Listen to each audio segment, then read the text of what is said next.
마가복음 심화 강해를 사모하시는 여러분, 주님 안에서 평안하셨습니까? 문은성 목사입니다.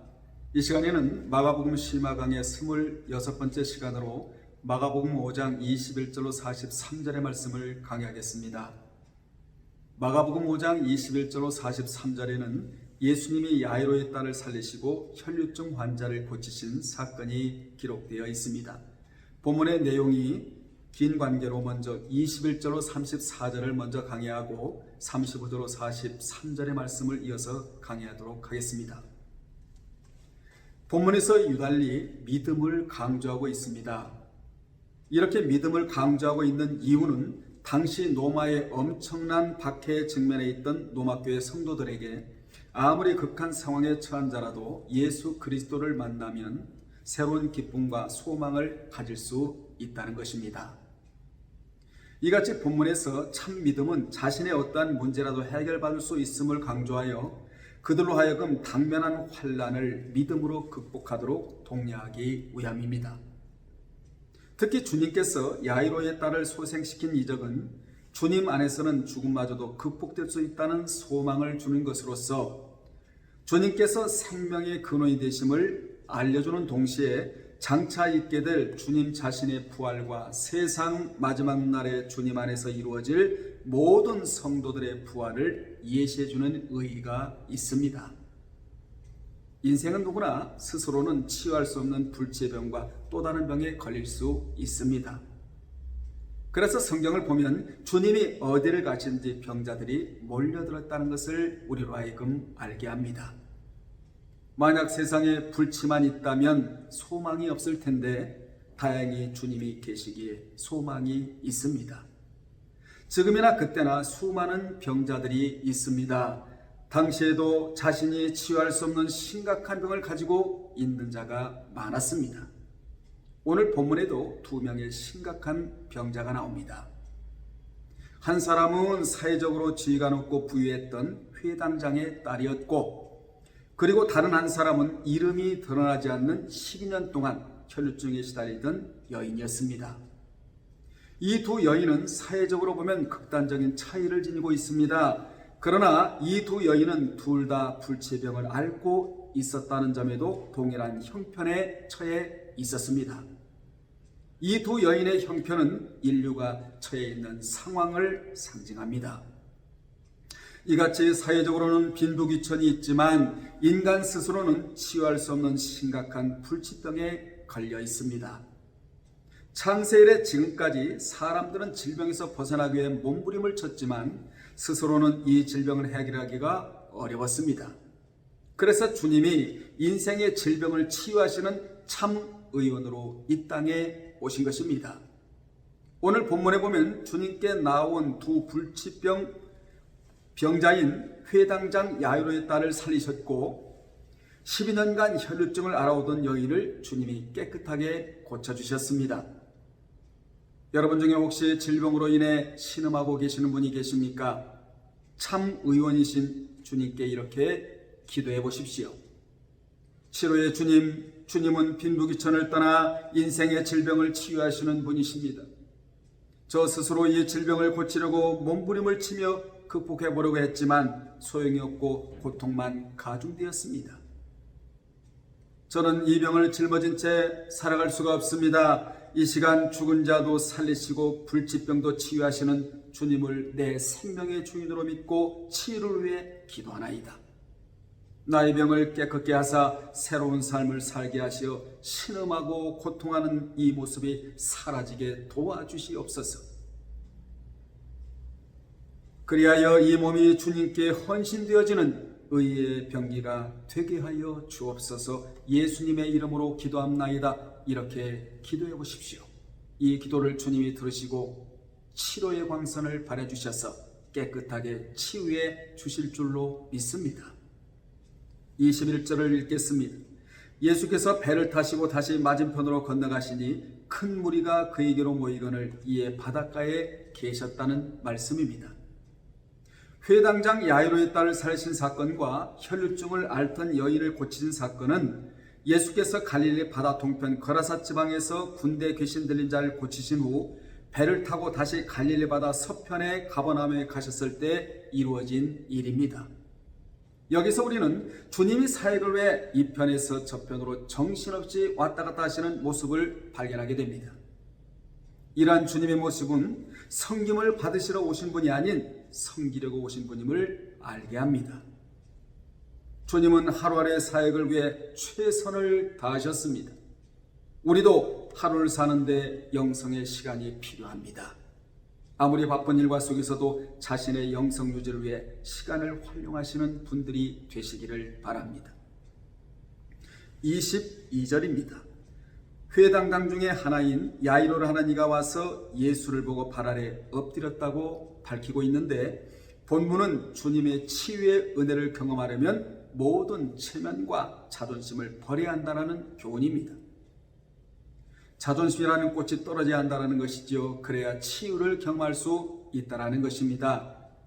본절에 보면 회당장 중 야이로를 하는 이가 와서 예수를 보고 발 아래 엎드렸다고 기록을 하고 있는데, 사람이 무릎을 꼿꼿이 세우기는 쉬워도 꿇기는 결코 쉽지 않습니다. 그런데 회당장은 주님 앞에서 공손히 무릎을 꿇었습니다. 당시 회당에는 10명의 관리들이 있었고 그중 3사람 정도가 회당장의 책임을 맡았습니다. 야이로가 회당장 중 하나라는 말은 이들 가운데 한 명이었다는 뜻으로, 회당장은 공중 예배를 주관할 책임이 있어서 성경을 읽을 사람을 안식일마다 선정하는 일을 하였고, 그리고 예배의 질서를 유지하는 일을 하였습니다. 이들은 유대인 사이에서 존경받는 위치에 있었는데, 하지만 회당장은 제사장처럼 세습직이 아니었고 또 행정적인 힘을 가지고 있었던 것은 아닙니다. 단지 일반 백성들 가운데서 신앙과 덕망이 있는 사람 가운데서 선출되는 명예직이었습니다. 그런 그가 수많은 사람들이 보는 앞에서 주님께 공손히 엎드린 것입니다. 그는 마치 채무자가 채권자에게 사정하듯이 동방박사들이 왕이신 아기 예수 앞에 경배드리기 위해 엎드리듯이, 아브라함이 하나님을 경외하여 엎드리듯이, 뿐만 아니라 예수를 하나님의 아들로 알아본 더러운 귀신들이 와서 절하듯이 야이로는 주님 앞에 공손히 엎드렸는데, 이는 그가 예수의 신적 권위에 대한 경외심을 표현한 것이며 동시에 자신의 사장의 긴박함을 표한 것입니다. 이같이 유대 사회에서 회당장이라는 신분과 사회적으로도 상당히 존경받는 위치에 있는 그가 많은 사람들이 지켜보는 해변에서 과거에 목수일을 하셨던 나사렛 출신의 한 젊은이에게 엎드린 것이 아니라 하나님의 아들이신 예수 그리스도께 엎드린 것입니다. 그분 앞에 엎드리면 죽을 자도 살릴 수 있다는 믿음이 그에게 있었기 때문입니다. 예수님을 하나님의 아들이라고 믿으면 엎드리지 않을 자가 어디 있겠습니까? 그는 주님 앞에서 사람을 의식하지 않았고 자존심이나 체면을 내세우지도 않았으며 오직 자기의 딸을 구하려는 간절함만이 있었습니다. 간절함이 있는 자는 이러한 것을 버리고 엎드리게 되어 있습니다. 주님은 여러분이 가지고 있는 자존심이나 체면보다 나은 분이십니다. 그래서 자존심을 버리고 체면을 버리고 주님 앞에 나와야 되는 것입니다. 우리 모두는 이러한 것들을 버리고 소원한 바를 아뢰야 합니다. 그러면 주님이 들어주실 줄로 믿습니다. 23절입니다. 간곡히 구하여 이르되 내 어린 딸이 죽게 되었사오니 오셔서 그 위에 손을 얹으사 그로 구원을 받아 살게 해달라고 간청을 했는데, 본절의 간곡히란 단어가 폴리스입니다.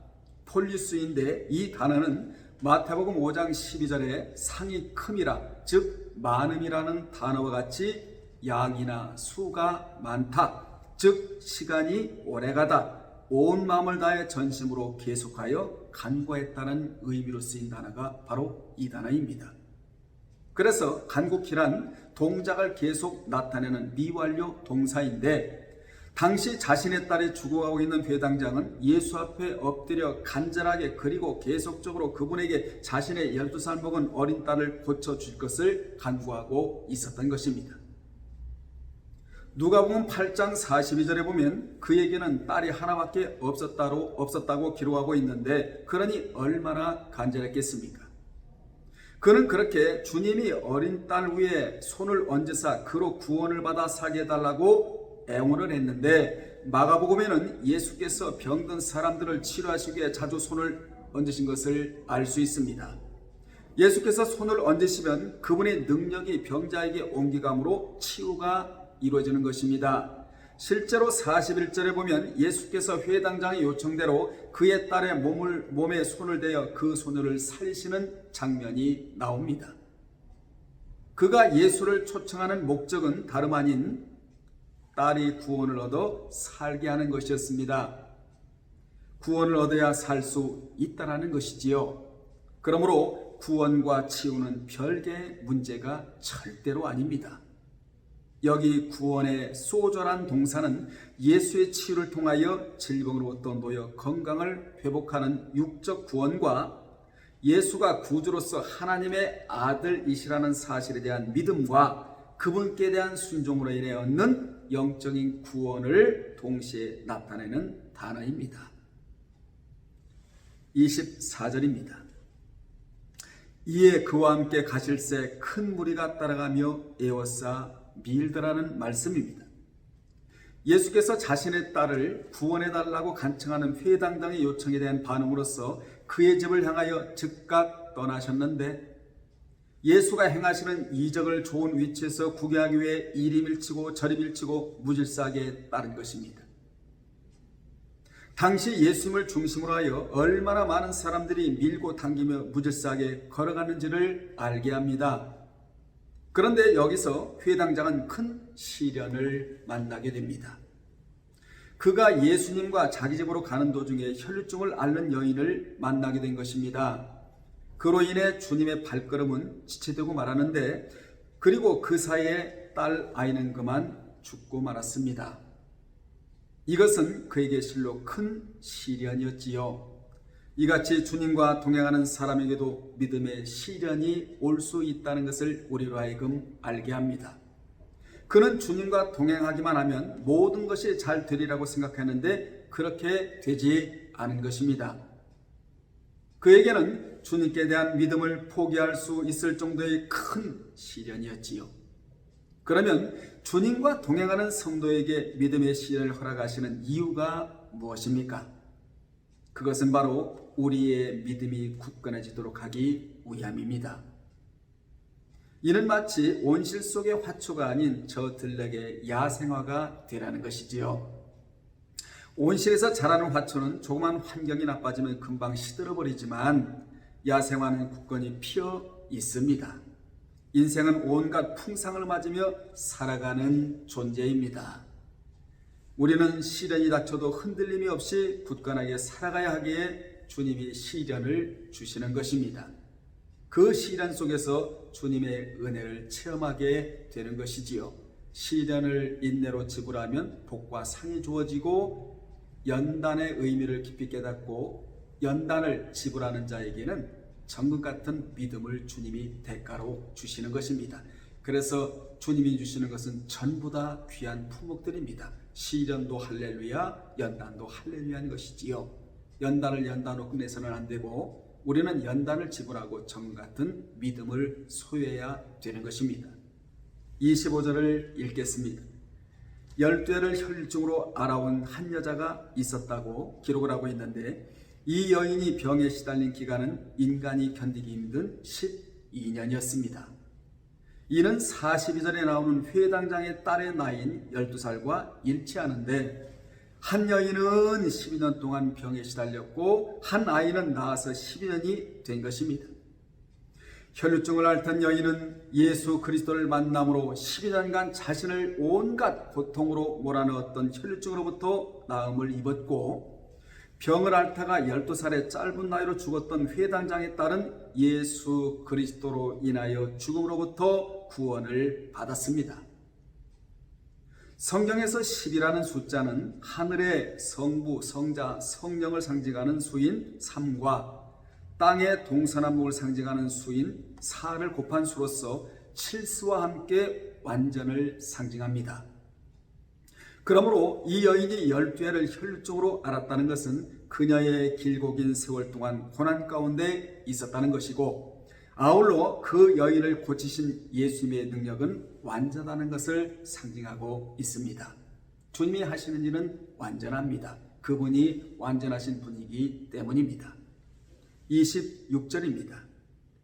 많은 의사에게 많은 괴로움을 받았고 가진 것도 다 허비하였으되 아무 효임이 없고 도리어 더 중하였다고 기록을 하고 있는데, 이 여인이 주님을 만나기 전의 환경은 다음과 같습니다. 많은 의사에게 많은 괴로움을 받았고 가진 것도 다 허비하였으되 아무 효임이 없고 도리어 더 중하였던 차에, 이것이 주님을 만나기 전에 그 가지고 있던 환경이었습니다. 여기 괴로움도 ing 분사형이고, 가진 것을 다 허비하였을 때도 ing 분사형이며, 아무 효용이 없고 도리어 더 중하였던 자도 일반 동사가 아닌 분사형이라서 날이 갈수록 더욱더 심해진 상태에 있었다는 것을 우리로 하여금 알게 합니다. 당시에는 종종 오진이나 잘못된 진단이나 비과학적인 진료, 또한 터무니없는 치료비의 요구 등으로 인해 환자들에게 도움을 주기보다는 오히려 고통을 주며 또한 의료사고들이 빈번했습니다. 당시 사회에서 혈류증의 치료 방법을 보면 마늘 등과 같은 식물들의 포도주를 섞어 먹이거나 환자를 놀라게 하며 너는 혈류에서 일어서라 라고 외치는 등의 갖가지 검증되지 않은 매우 다양한 치료법들이 있었습니다. 이 여인을 극진히 돌본 의사도 있었겠지만 사이비 의사들로부터 더 괴롭게 하는 치료도 받았을 것은 자명합니다. 아무튼 당시 의술로는 불가능한 병이었지요. 오직 신적 능력을 지니신 예수님만이 가능했습니다. 이 여인이 예수께 나오기 전에는 얼마나 고통을 받았는지 그 고통받은 것이 하나의 파노라마처럼 이어져 왔던 것입니다. 27절입니다. 예수의 소문을 듣고 무리 가운데 끼어 뒤로 와서 그의 옷에 손을 댔답니다. 이 여인은 예수의 소문을 듣고 무리 가운데 끼어 뒤로 와서 주님의 옷에 손을 댔는데, 당시 그 여인은 앞으로 못 오고 뒤로 올 수밖에 없는 신분이었습니다. 이는 당시 사회적인 관습에 의하면 여자가 남자에게 오는 것이 금지되어 있었기 때문입니다. 더구나 남자의 신체를 접촉하기 위해 접근하는 일은 금지되어 있었는데, 그리고 의식법상 부정한 것으로 여겨진 혈류증 앓는 여인은 공중 앞에 나와서는 안 되었으며, 더군다나 다른 사람들과 접촉해서도 안 되었습니다. 레위기 15장 19절 27절에 이러한 내용이 기록되어 있습니다. 그 여인에게는 이러한 장벽이 가로막혀 있었지만 그것을 뛰어넘어 예수에게로 온 것입니다.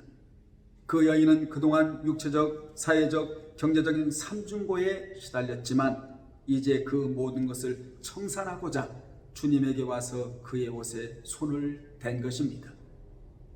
사실은 옷에 손을 댄 것이 아니고 민수기 15장 37절로 41절에 보면 치치트에 손을 댄 것입니다.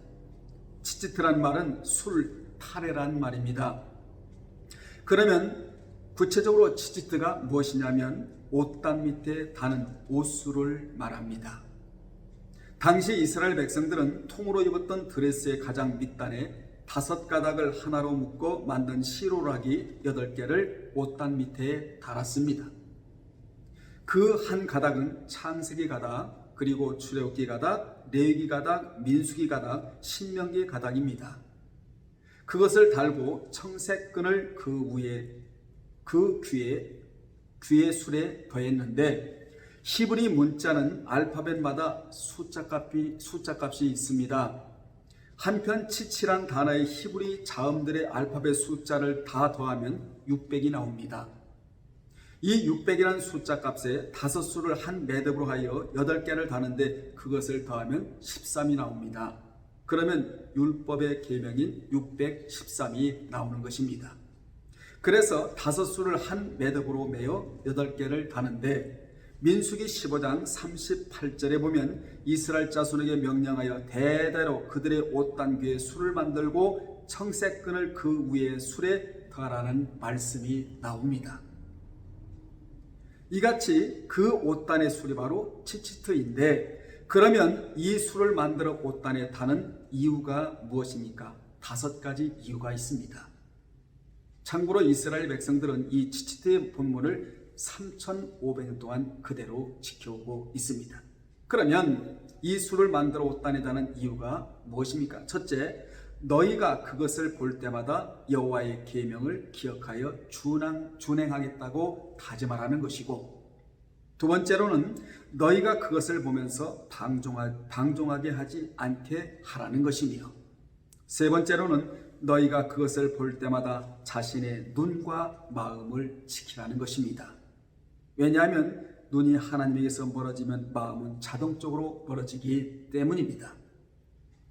네 번째로는 거룩하게 살기 위함이라는 것이고, 마지막 5번째로는 애굽 땅에서 인도해내신 하나님을 잊지 말고 기억하라는 것입니다. 이같이 이스라엘 백성들은 창세기, 출애굽기, 레위기, 민수기, 신명기, 토라인 5843 구절을 가슴에 달고 살고 있습니다. 가슴에 담고 살고 있다는 것이지요. 그렇게 살고자 노력을 하고 있습니다. 특히 출애굽기에 나오는 율법의 계명은 하라는 긍정계명 248가지와 하지 말라라는 부정계명 365가지가 나옵니다. 하라는 말씀에 순종하면 복을 받고 하지 말라는 말씀에 순종하면 속화되지 않는다는 것입니다. 이 치치트에 대한 이야기가 바로 신약의 혈류증 환자의 이야기인 마가복음 5장 25절로 34절에 그대로 나오고 있는 것입니다. 따라서 그 여인은 말씀에 손을 댄 것이지요. 그의 옷에 손을 댄이란 단어만 본동사입니다. 중심동사라는 것이지요. 그리고 많은 괴로움을 받았고 가진 것도 다 허비하였고 아무 효임이 없고 더 중하여는 분사형입니다. 유대 고대사를 기록한 요세푸스에 의하면 이 여인이 바로 베로니카라고 기록을 하고 있습니다. 주님이 밤새도록 채찍에 맞아 거의 탈진하다시피 하시면서 십자가의 길 비아 돌로로사 여기를 올라가실 때 14개의 흔적이 있는데, 그 중에 5번째가 구레네 시몬이 십자가를 진 자리가 있고 6번째 흔적 중에 베로니카 기념교회가 있습니다. 주님은 밤새도록 채찍에 맞으시는 고난을 통하여 물과 피를 약 3분의 1가량을 흘리신 상태였기 때문에 십자가를 못 지고 가게 되자 로마 군병은 힘이 좋게 생긴 구레네 시몬으로 하여금 대신 지고 가게 했는데, 그때 주님이 6번째 넘어지시는 자리에서 은혜를 체험했던 이 베로니카가 자기 손수건으로 예수님의 피와 땀을 닦아 주었다고 기록을 하고 있습니다.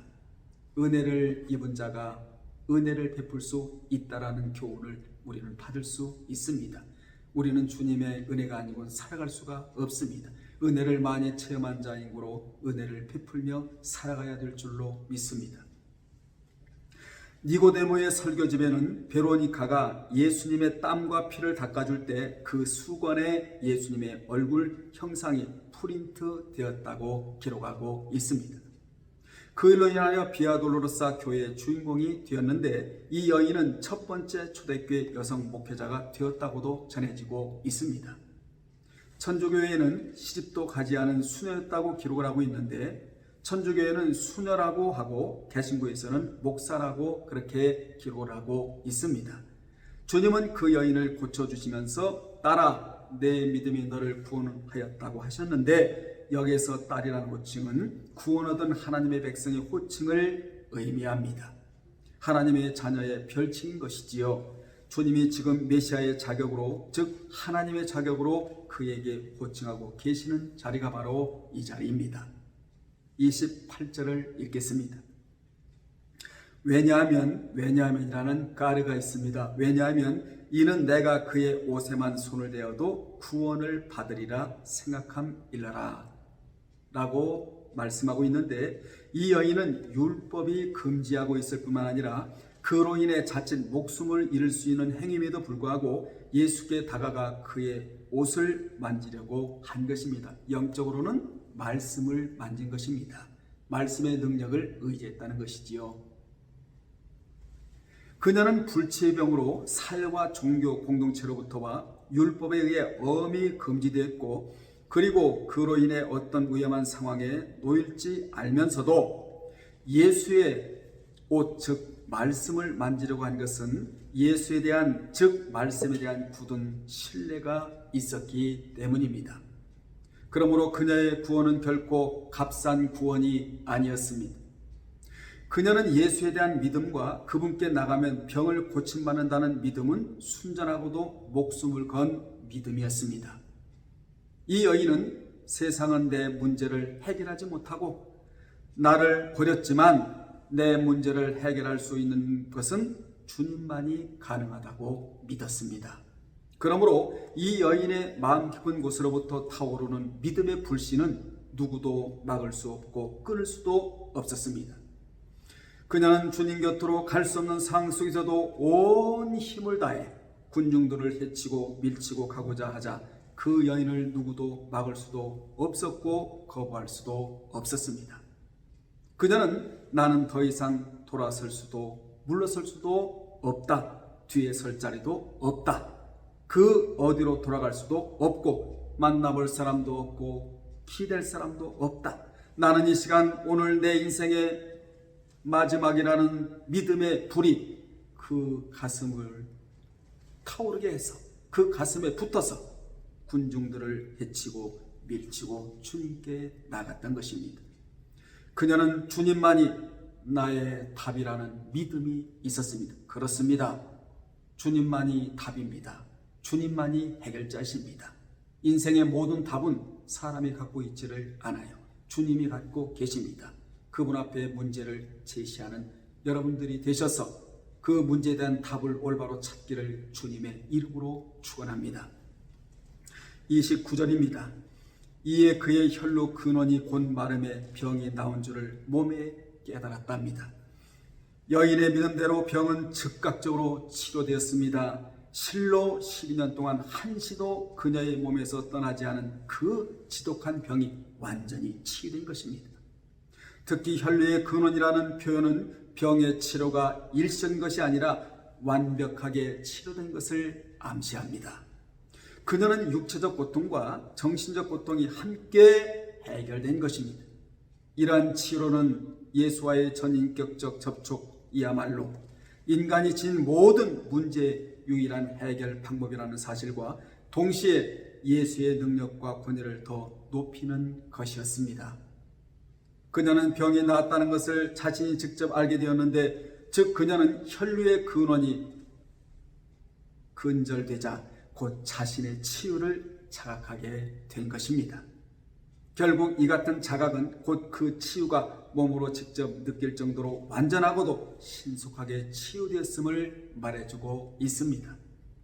그녀는 환자의 연약한 몸과 여자라는 핸디캡을 듣고 그 많은 군중 속에서 겨우 예수의 뒤쪽에서 손에 옷을 대었는데, 예수께 간청을 한 적도 없고 믿음을 예수께 밝힌 적도 없는 이 여인에게 기적이 발생한 것입니다.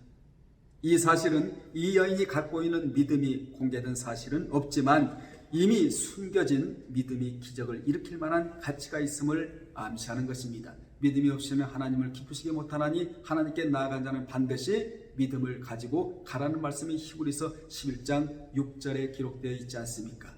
믿음을 갖고 가는 자를 하나님이 기뻐하신다는 말씀 아니겠습니까? 실로 예수는 인간의 심령을 살피는 분으로서 그 소원의 깊이를 조용히 알아보고 계셨던 것입니다.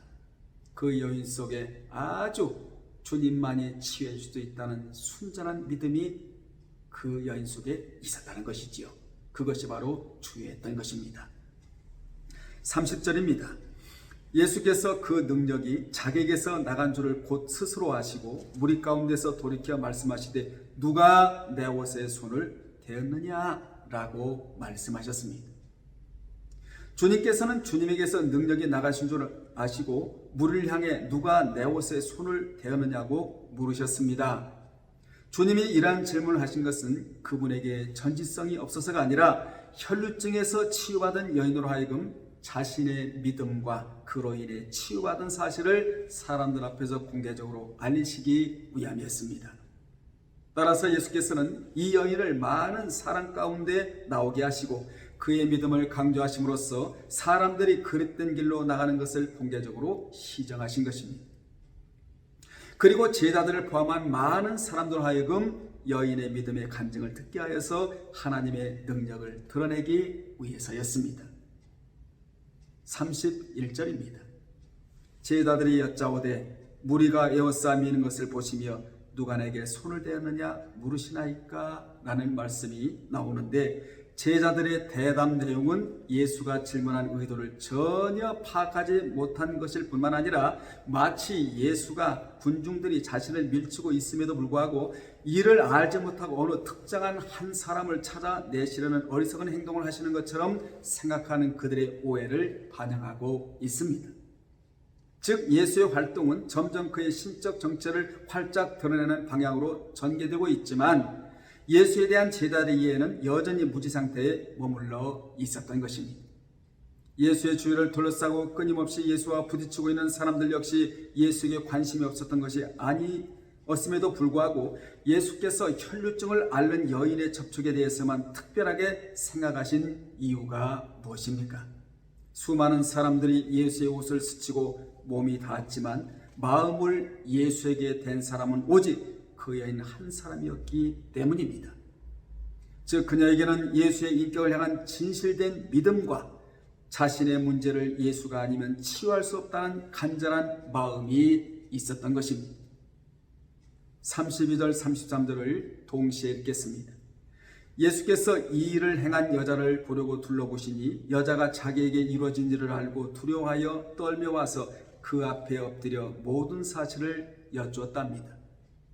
예수께서는 제자들의 어리석은 대답에 전혀 반응하지 않으시고 자신의 물음에 여인이 반응하며 나오기를 기대하시면서 주위를 둘러보셨습니다. 예수님의 기다리심은 여인이 스스로 나와 고백할 때까지 계속되었는데 예수께서는 바로 군중들을 향해 몸을 돌리고 직접 찾으셨습니다. 그리고 이 광경을 지켜보는 치유받은 여인은 더 이상 사실을 숨긴 채 있을 수가 없었습니다. 그래서 이 여인은 몹시 두려워하며 예수 앞에 엎드려 사실을 고백하였는데 그래서 이 여인은 몹시 두려워하여 예수 앞에 엎드려 사실을 고백하였는데 여인은 자신의 병이 예수로 인해 낫게 될 것이라고 믿었음에도 불구하고 비밀스럽게 이 일을 진행시키려고 했던 자신의 의도가 예수의 놀라운 인지력에 의해 모든 사람과 예수 앞에 밝히 드러날 형편에 이르자 자신이 율법의 조항을 어긴 것이나 예수 앞에 솔직하지 못했던 사실로 인해 두려워했던 것입니다. 이 여인은 누가 내게 손을 대었느냐? 이 질문을 받았지만 그녀는 그 손을 대었던 이유뿐만 아니라 곧바로 나은 사실까지 이야기함으로써 예수의 능력을 간증하였습니다. 그녀의 고백은 아주 정직한 고백이었습니다. 그녀는 그동안 고통은 물론 자신이 지니고 있었던 부정함까지도 솔직하게 고백했습니다. 이같이 그녀는 자신의 만성적인 몹쓸 질병과 그 기적적 치유에 대한 모든 사연들을 무리 앞에서 소위 신앙 간증을 함으로 인해 결과적으로 예수의 크나큰 은혜에 부응하여 그분께 무한한 존귀와 영광을 돌리는 일이 되었으며 또 그녀가 완전한 정상인이 되었음을 공개적으로 알리는 일이 되기도 했습니다. 실로 은혜 위에 은혜의 역사가 주어진 것입니다. 그녀는 간증하는 여인이 아닌 간증되어지는 인물이었지요. 사람이 간증하기는 쉬워도 간증되어지는 인물이 되기는 쉽지 않은데 그녀는 간증되어진 인물이었습니다. 여러분도 간증하는 자만 되지 마시고 간증되어지는 인물들이 되시기를 바랍니다. 34절입니다. 예수께서 이르시되 딸아 내 믿음이 너를 구원하였으니 평안히 가라 내 병에서 놓여 건강할지어다 라고 선언하셨습니다. 여기 딸이라는 호칭은 뒤가테르로 이 단어는 실제적 부녀관계를 가리키는 용어로 예수께서 이 여인을 얼마나 정감 있고 사랑스러운 마음으로 부르셨는지를 알 수 있습니다. 예수의 딸로 불려진 이 여인은 외경에 의하면 후일 예수께서 십자가를 지시고 갈보리 언덕을 올라가실 때에 그분의 얼굴에 흘린 땀을 닦을 수건을 드렸고 예수의 땀을 닦은 그 수건에 그의 얼굴이 그려졌다고 기록을 하고 있습니다. 주님은 그녀에게 딸아 내 믿음이 너를 구원하였으니 평안히 가라 내 병에서 놓여 건강할지어다라고 하셨는데 여기 믿음은 피스티스로 예수가 구주되심을 믿는 믿음을 가리킵니다. 로마서 10장 9절과 데살로니가전서 4장 14절을 참조하시기 바랍니다. 혈루증을 앓던 여인이 가졌던 믿음이 바로 이러한 믿음이었다는 것이지요. 그녀는 예수의 소문을 듣고 그가 인간의 구주가 되심과 또한 그의 옷가만 스쳐도 자신의 불치의 지병이 낫겠다는 믿음을 가졌다는 것입니다. 그러므로 예수께서는 주님의 옷가를 만진 여인의 내면에 깊이 간직해 있던 믿음을 부각시키시며 그러한 그녀의 믿음이 그녀 자신을 구원하였음을 확증하신 것입니다. 이것은 비단 고침받은 이 여인만 겨냥한 깨우침이 아니었습니다. 당시의 많은 사람들과 본서의 독자들은 이 여인과 같이 또는 예수께서 오셔서 자기 딸에게 손을 얹기를 바라는 회당장 야이로와 같이 예수님을 직접 대면해야 자기의 삶의 질곡을 벗어버리는 주의 은혜를 입을 수 있다고 생각을 했습니다. 그러한 그들에게 그리고 오늘 예수님을 직접 대면할 수 없는 우리에게 내 믿음이 너를 구원하셨다는 예수님의 이 한마디는 구원의 새로운 지평을 열어주는 것이 아닐 수 없습니다. 주님은 그녀를 고쳐주시면서 평안히 가라고 하셨는데 이 말씀은 유대인들이 구약시대부터 일상생활에서 평범하게 하는 인사로 샬롬입니다. 샬롬은 하나님과의 올바른 관계로 말미암아 주어지는 심령의 만족과 편안한 생활 상태를 의미합니다. 예수께서는 그녀의 두려움의 그림자를 거두시고 믿음으로 평안의 방향으로 그녀를 보냈던 것입니다. 우리는 편안히 살 자가 아니고 평안하게 살 자입니다. 지금까지 어두운 그림자가 들어졌다면 그리고 병 때문에 신음하고 고통을 받으셨다면 이제부터 주님의 이 선언이 딸아 내 믿음이 너를 구원하였으니 평안히 가라. 평안히 가라라는 이 평안의 선언이 여러분들의 삶에 그대로 재현되기를 주님의 이름으로 축원합니다. 다음 시간에 계속적으로 또 말씀을 증가하겠습니다. 할렐루야.